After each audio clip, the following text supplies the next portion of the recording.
전략에 대한 키노트 스피치가 있겠습니다. IoT 사업부분 데이터 사업본부장 허일구 본부장님을 무대 위로 오시겠습니다. 네, 허일구 본부장님은 테크 마케팅 전문가로 SK텔콤에서 3년간 IoT 데이터 AI 기술 기반으로 한 솔루션 사업본부를 책임지고 계십니다. 여러분 다시 한번 큰 박수 부탁드리겠습니다. 예, 반갑습니다. 반갑습니다. 반갑습니다.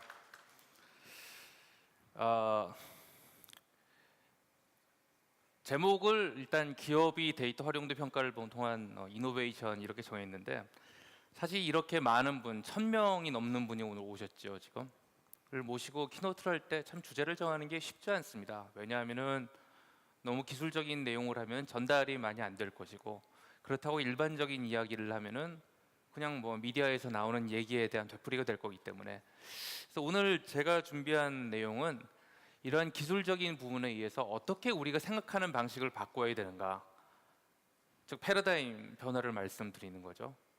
그리고 그 패러다임 전환을 어떻게 하면 우리 실제 생활, 실제 기업을 운영하고 실제 문제를 해결하는 데 활용할 수 있는 데 대한 어떤 인사이트를 하나 드릴 수 있으면은 제가 지금 말씀드린 한 15분, 20분 스피치가 상당히 의미가 있을 것으로 생각을 합니다. 저도 이제 그 사업을 하는 사람으로서 많은 기업을 돌아다니면서 여러 가지 얘기를 듣는데, 빅데이터, IoT, 클라우드, 머신러닝 이런 거에 관련된 상황을 제가 이렇게 간단하게 그림으로 한번 정리를 해봤습니다.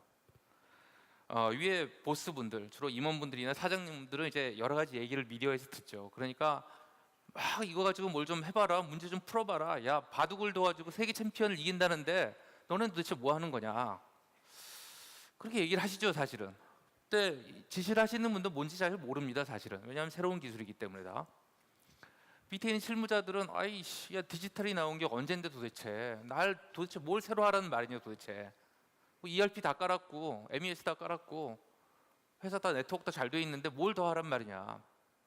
이게 지금 저희가 신기술에 대해서 현재 직면하고 있는, 어떻게 보면 바로 이 순간에 지금 기술 어떤 시장 상황이라고 제가 말씀드릴 수 있을 것 같습니다. 그래서 오늘 이 컨퍼런스에서, 오늘 좀 전체 프로그램을 보시면 알겠지만 전체 프로그램이 IoT, 데이터, 인텔리전스 이렇게 3개 세션으로 전부 구성이 되어 있습니다. 그래서 오늘 키노트도 이제 IoT 앞에 박진영 원장님께서 해주셨고, 제가 데이터 담당을 하고, 그리고 뒤에 이제 장 교수님께서 인텔리전스 담당을 하시는데, 오늘 이 데이터에 관한 이 빅데이터에 대해서 어떤 패러다임 시프트가 일어나고 있는가에 대해서 한번 조금 기존에 말씀 들으셨던 거에 대비해서 조금 다른 시각으로 말씀드리려고 합니다. 뭐 뜬금없이 이렇게 옛날 분들 초상화를 2개를 이렇게 띄웠는데요.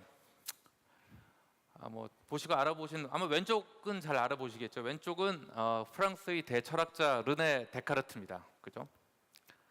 합리론 혹은 연역법에 대한 어떤 이론을 집대성한 그런 대철학자죠. 어떻게 보면 저는 개인적으로 모든 우리가 배웠던 과학이라든지 공학의 어떤 지식들이라든지 철학이나 이런 것들이 주류는 대부분 데카르트로부터 비롯됐다고 생각을 하고 있습니다. 조금 이제 어려운 말이지만 지식과 진실은 직관으로부터 비롯된 연역적이고 논리적인 사고로부터 만들어진다라는 것으로 아마 간단하게 추격을 할 수 있을 것 같고요.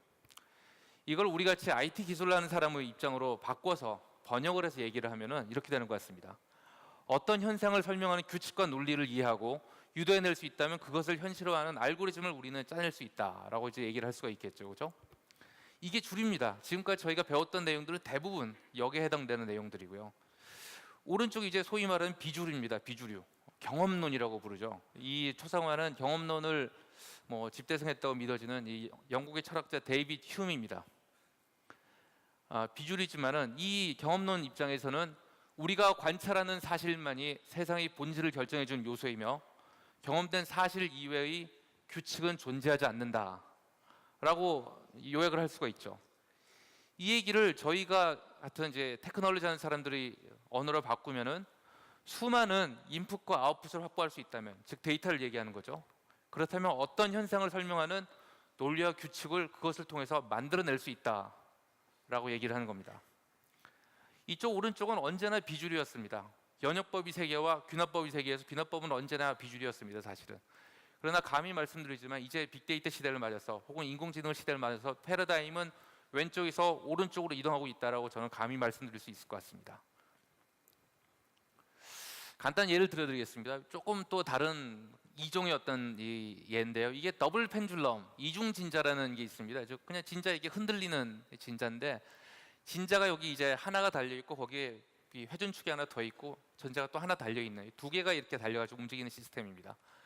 가끔 어르신들 책상에 가면 이렇게 원체적으로 돌아가면서 자기 멋대로 움직이고 있는 이런 장식물을 보신 적이 아마 있을 것 같은데, 이 굉장히 움직이고 하는 게 이게 불규칙적입니다. 모델링하기가 상당히 어렵습니다. 이거를 하나만 있을 경우에는 사실은 뭐 대학교 교양에서 배우는 물리학 정도의 지식을 가지고 모델링할 수가 있지만 두 개만 된다 그러면 상당히 어렵고 굉장히 불규칙합니다. 그래서 이걸 가지고 사실 이렇게 추상화를 그리는 이런 활동까지 옛날에 있었습니다. 이걸 흔들어 놓고서는 거기다 붓을 달고 그림을 그리면 굉장히 이제 불규칙한 그림이 그려지면 그게 뭔가 아트다, 뭐 이런 얘기가 있었는데, 이 얘기를 가지고 조금 전에 말씀드렸던 영역법의 세계와 귀납법의 세계에 대해서 한번 말씀드리도록 하겠습니다. 더블 펜줄럼 이제 이렇게 생겼습니다. 처음에 이렇게 움직이기 시작을 하면은 흔들리기 시작하죠. 처음에는 그럭저럭 규칙적으로 움직이는 것 같이 보이지만은 조금의 이 변형, 퍼터베이션이라고 부르는 게 생기고 나면은 굉장히 제멋대로 움직이기 시작합니다. 이 모션을 가지고 어떻게 하는 모델을 만들어 가지고 이게 어떻게 움직이냐를 프레딕션 하는 게 어떻게 보면은 일반적으로 우리가 산업 현장에서 부닥치는 이런 문제들이 굉장히 많죠. 모델링을 해 가지고 이걸 알고리즘을 만들어서 뭔가 컨트롤을 하자. 상당히 복잡합니다. 그래서 여기서 이 네 가지 변수가 있죠. 축이 두 개가 있으니 축 두 개의 각도, 그리고 움직이는 진자의 속도, 이 네 개의 변수를 가지고 그림을 그리면 굉장히 복잡하게 되고, 이거를 소위 말하는 뉴럴 네트워크에 집어넣어서 인풋과 아웃풋을 계속 추적을 하게 됩니다. 사실은 실시간으로 이제 보여주는 이런 예를 지금 말씀드리는 거고요. 그래서 이렇게 뭐 계속 많이 보셨던 것 같은 이런 트리 구조를 가지고 신경망 회로를 통해 가지고 계속 최적화를 시켜 나갑니다.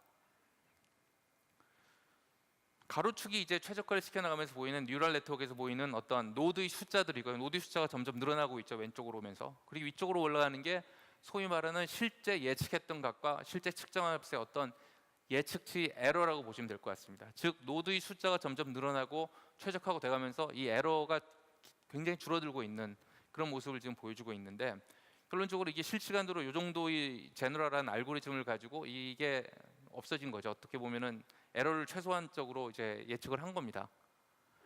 그래서 나온 결과가 사실은 이러한 종류의 결과가 나옵니다. 예측을 해가지고 이게 굉장히 완벽한 모델이 나오는데, 문제는 이러한 모델을 실제로 공부를 해가지고 물리학을 통해 가지고 미분 방정식을 풀어서 모델링 하는 데 들어가려면 사실은 대학원 수준의 어떤 어드밴스드 미케닉스 지식이 필요합니다. 그러나 이 모델링을 인풋과 아웃풋을 가지고 모델링 해낸 사람들에게는 사실은 그런 지식이 크게 필요가 없었던 거죠. 사실은 훨씬 더 단순한 과정을 통해 가지고 이 모델링을 해낼 수 있었던 겁니다.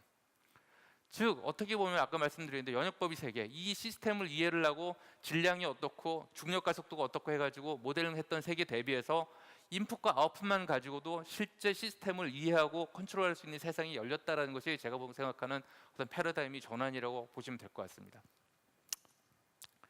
두 번째는 시장 측면에서의 패러다임 전환이 또 한 군데 있을 것 같은데요. 감히 말씀드리지만 현대의 사회는 오버서플라이의 시대라고 보시면 될 것 같습니다. 모든 것이 과다하게 공급이 되고 있는 그런 시대라는 거죠.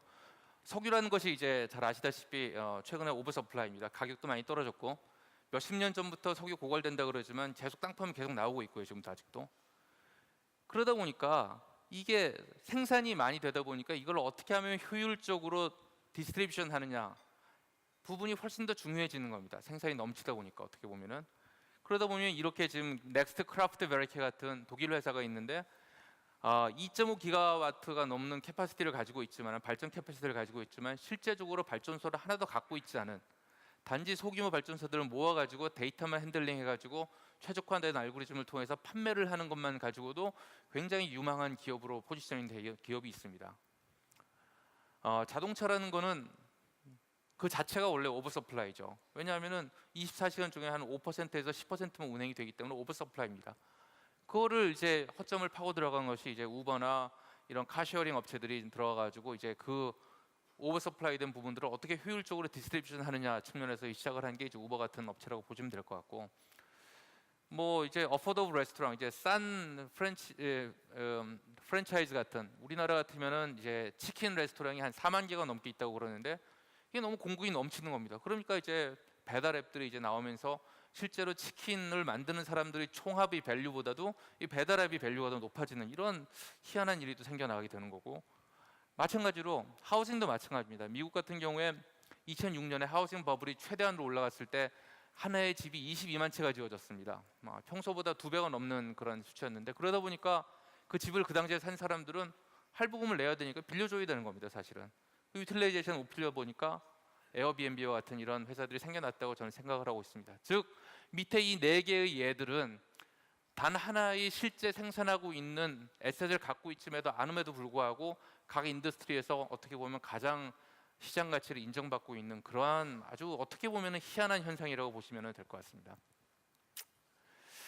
이게 하나 간단한 예인데, 실제 실리콘밸리 지역에 가면은 이 즈음 피자라는 업체가 있습니다. 이 뭐 아주 실험적인 어떤 벤처를 해서 성공했던 사람이 이제 어떻게 보면은 사이드 잡으로 만든 회사인데, 전화를 받지 않고 앱으로 이제 주문을 하면은 주문이 들어가는 순간 0.01초 이후에 로봇이 만들기 시작을 합니다. 피자를. 피자가 1시간에 한 700판 정도 이제 생산이 되고요. 그러면은 생산된 피자는 저기 있는 피자 트럭에 실려 가지고 이제 전용 용기에 달려서 배달이 되는데, 배달이 돼서 실제 사람에게 가기 4분 전에 정확히 다시 데피기 시작합니다. 이 오븐 안에서. 굉장히 좋은 거죠. 사람들이 받았을 때는 굉장히 뽀송뽀송한 피자를 받게 되는 겁니다. 근데 이 목표는 뽀송뽀송한 피자를 짧은 시간에 갖다 주자는 목표지만, 이 안에 들어가는 기술들은 보십시오. IoT 기술, 텔레메틱스 기술, 예측 기술, 인공지능 기술 모두 다 이 안에 들어가 있는 겁니다. 사실은. 즉 이러한 피자 배달과 같은 60년, 70년 동안 하나도 변하지 않았던 인더스트리에서도 기술을 아는 사람이 들어가가지고 이렇게 이노베이션 해내는 것이고, 실제로 마운틴뷰 지역이나 뭐 써니빌 지역에서 오더를 해보시면 15분 정도 만에 피자가 배달이 됩니다. 실제적으로 굉장한 이노베이션이죠, 사실은. 그럼 이런 이 정신없이 변하는 세상에서 이 기업의 데이터 활용도는 어떻게 평가를 하고 어떻게 방향을 잡을까에 대해서 간단히 말씀을 드리겠습니다. 기업이 데이터 활용을 측정을 위한 프레임워크는 크게 뭐 이렇게 피라미드 모양으로 보통 말씀드립니다. 제일 밑에 이제 데이터가 있고, 그 위에 이제 인포메이션이 있고, 날리지가 있고, 그 위에 혹은 뭐 인텔리전스라고 부르기도 하고 위즈덤이라고 부르기도 하는데, 이제 일반적으로 사업을 하시는 분들은 위즈덤이라는 말을 많이 쓰죠. 그래서 보시면은 아까 이 그림이 좀 나왔었는데, 네트워크에서 그대로 네트워크로 올라가는 이 띵에서 올라가는 데이터들은 이제 일반적인 그냥 데이터고요. 사실 날 것의 데이터라고 보시면 되고, 거기서 네트워크를 타고 빅데이터 오퍼레이션으로 가는 부분들이 이제 인포메이션, 거기서 처리가 된 부분들이 날리지가 되어서 그것이 인텔리전스 엔진을 거치면서 이제 위즈덤이 되는 그런 형태를 가지게 되고, 기업이 데이터 활용도라는 거는 데이터 스테이지냐, 인포메이션 스테이지냐, 날리지 스테이지냐, 위즈덤 스테이지냐 위로 올라가는 형태로 1, 2, 3, 4단계로 보시면 될 것 같습니다. 각각의 예를 하나씩 간단하게 들려드리겠습니다. 이거 좀 전에 5G 말씀드렸지만 이게 데이터죠. 자동차가 이제 움직이면서 뱉어내는 데이터들인데 수많은 데이터들이 있습니다. 이게 저희가 이 BMW하고 같이 하고 있는 5G 파일럿에서 이제 가져온 그림인데, 뭐 라이브 컨퍼런스, 멀티플 뷰, 뭐 VR, 비디오 레코그니션, V2X, 버드뷰 여러 가지 데이터들이 사실은 자동차로부터 날아갈 수가 있습니다. 일단은 이 데이터들은 많으면 많을수록 뭔가 할 수 있다는 믿음은 가지고 있지만은 실제 그걸 가지고 어떻게 실제 돈이 되는데 이용할 것인가, 어떻게 하면 패신저의 안전을 더 보장해 주신가, 이 부분은 아직 해결되지 않은 것이죠. 그러나 이 데이터를 가져오는 것 자체만 하더라도 사실은 굉장한 기술과 노력이 필요한 일도 사실입니다. 이런 상태가 이제 현재 데이터의 상태라고 보시면 될 것 같고, 두 번째 여기서 이제 인포메이션 스테이지로 올라가는 이런 예가 있습니다. 저희가 이게 반도체 쪽에서 하던 일인데요. 반도체라는 것은 이렇게 크게 웨이퍼라는 게 있습니다. 그러니까 웨이퍼 안에 보통 적게는 500개, 많게는 2000개 정도의 칩이 그 안에 박혀 있는데, 그 칩을 하나를 클릭을 하고 들어가면은 그 안에 다이 레벨이라고 또 이렇게 되고, 다이 레벨에서 또 하나를 뚫고 들어가면은 매트 레벨, 그걸 또 뚫고 들어가면 이제 셀 레벨이 돼서 이 셀 레벨 하나하나가 하나의 트랜지스터라고 보시면 됩니다. 어떻게 보면은. 그럼 여기서 이 웨이퍼 레벨에서 전체의 데이터를 봤을 때는 약 10 트릴리언 포인트, 즉 10조 개의 데이터 포인트가 있습니다. 그러니까 10조의 데이터 포인트를 그러면은 이미 반도체를 만드는 장비들은 뱉어내고 있었던 거죠. 그러나 10조의 데이터 포인트를 어떻게 저장을 하고 그걸 어떻게 리트리브 해가지고 어떻게 볼 것인가 부분은 전혀 해결이 돼 있지 않았던 상황이었습니다. 이거를 저희 빅데이터 기술을 활용을 해가지고 사실은 이 10 트릴리언 포인트의 데이터를 로딩하는데 약 10분 언더 정도 시간에 지금 처리가 가능을 하고요. 10분 정도 아래 정도에서 이 로딩을 한 데이터를 다시 인덱싱 해가지고 찾아보는 데는 거의 리얼타임으로 지금 가능한 수준까지 와 있습니다. 이런 것들은 실제 빅데이터 오퍼레이션 기술이 없었을 때는 전혀 생각조차 못했던 그런 유스 케이스라고 보시면 될 것 같습니다. 세 번째, 그럼 이게 날리지 레벨로 올라가면 어떻게 되느냐? 저희가 이게 했던 프로젝트가 이제 해운 쪽에서 했던 프로젝트입니다. 이게 특히 유조선 같은 경우에는 재밌게도 기름을 실어내는 유조선이지만 그 유조선을 운행하는 가장 큰 비용은 기름값입니다. 즉 우리나라에서 유조선이 출발을 해서 사우디아라비아까지 싱가포르를 거쳐가지고 갔다가 기름을 싣고 와가지고 그거를 정제를 해서 다시 외국에도 갖다 파는 게 현재 우리나라의 정유 사업의 사업 모델인데, 그러다 보니까 굉장히 이 왔다 갔다 하는데 이 유류비를 어떻게 옵티마이즈하는 부분들이 굉장히 중요한 일입니다. 그래서 그런 것들도 저희가 기존의 유량계라든지 실제 배의 속도라든지 위치라든지 기온 정보라든지 바람 정보라든지를 모두 뭉쳐가지고 분석을 해가지고 특정 시점에서의 최적 RPM이 어떤가를 알려주는 그러한 프로젝트를 했는데, 이 경우에 이걸 가지고 했을 때 30% 가까이까지 되는 연비가 절감되는 뭐 일종의 케이스비겠습니다만은 그런 결과를 봤습니다. 이거는 즉 IoT 데이터가 프로세싱을 거쳐서 일종의 처리를 거쳐가지고 날리지 형태까지 왔다는 걸 지금 의미를 하고요. 마지막으로 사실 위즈덤 레벨은 저희도 사실 그렇게 뭐 예가 많지는 아닌 것 같습니다. 하나 자랑스럽게 말씀드릴 수 있는 게 이 T맵의 데이터를 활용한 운전 안전 지수를 했던 부분이 있습니다. 저희가 모 보험회사와 같이 일을 해가지고 T맵 운행 정보와 사고 빈도화를 매칭을 해서 분석을 했죠. 그래서 저희가 만들어낸 게 회전, 얼마나 급회전을 하느냐, 얼마나 급발진, 급감속을 하느냐, 얼마나 과속을 하느냐, 이 세 가지 패턴을 가지고 실제 사고 확률과 매칭이 된다는 것을 이제 밝혀낸 바가 있습니다. 즉 이 정보가 조금만 더 일반화가 된다 그러면은 한번 보험을 생각해 보십시오. 지금 현재 보험은 작년에 사고를 낸 경력이 있으면은 올해 보험료가 올라가죠. 나이가 어리다 그러면은 보험료가 또 올라갑니다.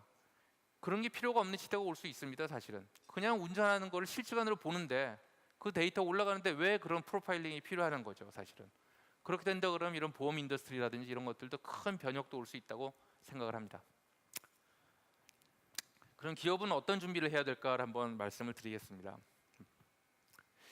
이게 뭐 상당히 따끈따끈한 리포트에서 갖고 왔는데 조금 보기는 어렵습니다. 이게 맥킨지 연구소에서 7월 달에 이거 내놓은 데이터인데 조금 보기는 어렵습니다. 이게 어떤 데이터인가 하면은 미국의 예인데 왼쪽에 보시면은 뭐 매니팩처링이라든지 트랜스포테이션이라든지 뭐 건설, 유틸리티, 뭐 리테일, 파이낸스 여러 가지 이 버티컬 사업들이 쭉 있습니다.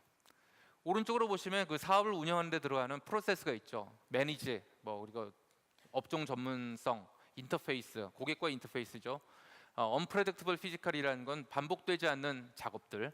다음에 뭐 데이터 컬렉션, 데이터 프로세싱, 그리고 반복되는 피지컬, 프레딕트블 피지컬 이런 부분에 있어서 각각이 이제 있는 게 있는데 이 원의 크기는 그 각각의 일을 하고 있는 사람의 숫자고, 빨간색이면 이게 사실은 머신러닝이나 로보틱스에 의해서 대체가 가능하다고 보시면 되고, 파란색이면 대체가 안 된다고 보시면 될 것 같습니다. 즉 보시면은 어코모데이션 앤 푸드 서비스 같은 부분들이 가장 자동화될 여지가 많다고 지금 얘기가 돼 있죠. 특히 이쪽에는 프레딕터블 피지컬, 계속 반복되는 일들이 많기 때문에 자동화 많이 될 거라고 지금 보고 있고, 이렇게 쭉 볼 수가 있습니다.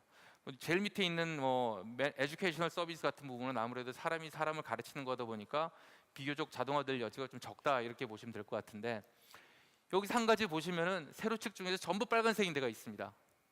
콜렉트 데이터하고 프로세스 데이터, 이 부분은 업종과 관련 없이 사실 전부 다 자동화가 가능하다고 돼 있고, 대략 보시면은 전체 일하는 사람들이 한 15%에서 20%는 저 두 가지 적종에 일하고 있다고 보시면 될 것 같습니다. 즉 저 부분 컬렉션 오브 데이터 그리고 프로세스 데이터, 이 두 부분은 업종과 관련 없이 다 자동화가 가능한 부분이다라는 게 하나의 최근에 가장 밝혀진 연구 결과가 하나고요. 두 번째는 그럼 이런 시대에 어떻게 하면 기업에 어떤 역량을 가지고 있어야 되느냐라는 부분에 대해서 최근에 제가 어떤 강의에 들어왔던 좋은 게 있어가지고 이제 갖고 왔는데 크게 8가지 역량이 필요하다고 합니다. 첫 번째는 수학, 즉 숫자를 보고 바로 인사이트를 얻어낼 수 있는 수학에 대한 능력, 그리고 기본적인 통계에 대한 이해, 자기가 일하고 있는 업종에 대한 당연히 전문성 당연히 있어야 되겠죠. 그리고 그걸 가지고 커뮤니케이션하는 역량들, 또 나온 데이터 분석 결과를 시각화하는 부분이 굉장히 중요합니다. 사실은 다른 것만큼 중요하다고 보시면 될 것 같고, 그리고 그걸 이제 만들어내는 약간의 프로그래밍 능력들,